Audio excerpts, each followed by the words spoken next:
So far, my GR86 ownership experience has been pretty good.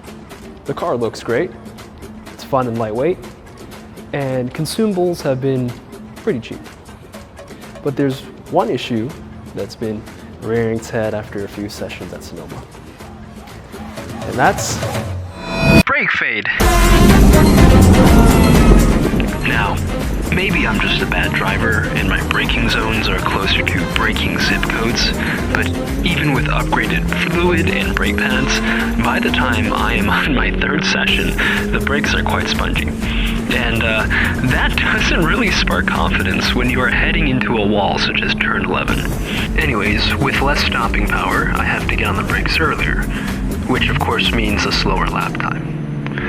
And since I already have track pads and fluid, the next upgrade would be bigger calipers or maybe steel brake lines. The problem is, I'm broke, and the cost of a big brake kit for just the front two wheels is around $2,000. You can go a little less or a lot more. But I'm gonna need to find a different solution to heat management.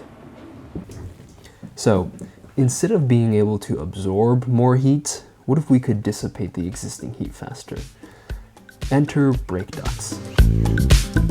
You see, many track cars have ducting and venting to cool off the brake systems.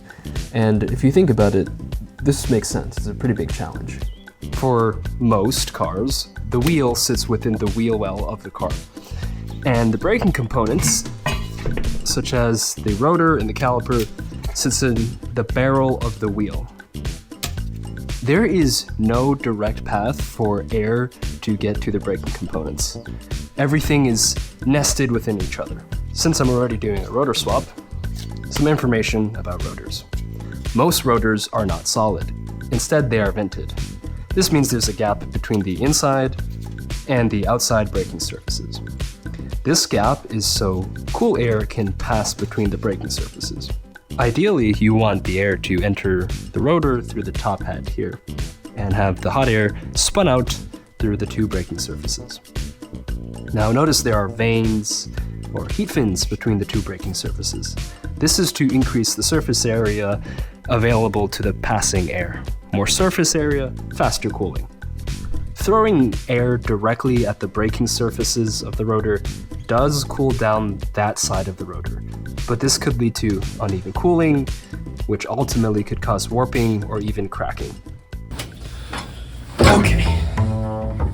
Alright, so to my knowledge, there are 4 brake cooling solutions for the GR86 BRZ. Let's start with option 1, which is Varus Engineering's full brake kit for the GR86. In my opinion, I find these to be extremely well built and extremely effective at cooling your rotors. I have time attack friends that swear by this setup. And another benefit is they don't mount to your control arms, so you can use any control arm you'd like. However, they are a pretty penny, and they require hoses. Hoses could reduce your maximum steering angle and might need to be replaced further down the line. Might be an issue if you daily drive it. The setup also exposes the wheel speed sensor to the rotor. So this might be a problem if you don't do a cool down lap and your rotors are still heat soaked. It could damage the sensor. Another drawback is that the install seems involved, as it requires the windshield washer tank to be removed and an existing hole in the frame to be drilled out. Overall, I think this solution is the most effective at cooling the rotors. However, it comes at a cost. Option 2, Porsche GT3 ducts. So these are repurposed GT3 ducts that people zip tie onto the front control arms. Now, these are relatively cheap, simple to install, and they don't require any hoses. As for cooling, these seem pretty effective. I've seen users report 10 to 40 degrees Celsius cooler temperatures. However, the effectiveness of the cooling depends on the installer. So it is possible to route air into the wrong area, as the user needs to figure out how to mount the duct to the control arm and which parts of the duct need to be trimmed. So overall, I would say this is a good bang for buck solution. All right, Option 3, the Apexi N1 brake shrouds. So these are low profile, and in my opinion, I think they look pretty cool. I like the idea of them. So it routes air through the holes of the control arm. As for cons, I don't really have data to back this up, but I'm a little concerned about the cooling performance of these shrouds. Given their size and how far apart they are from the rotor itself, I don't know, looks kind of insufficient. Also, note, if you're running non-OEM control arms, this isn't gonna fit. And finally, I find them a little bit pricey, coming in at over $450. Lastly are these AN6 Auto GR86 front brake ducts. These are affordable at $95 for what they are. But as for the cons, okay, maybe I'm wrong, but I don't think these are routing air into the top hat center area of the rotor. The website says it is channeling airflow directly to the annulus of the rotor. But, I mean, the duct is below the control arm.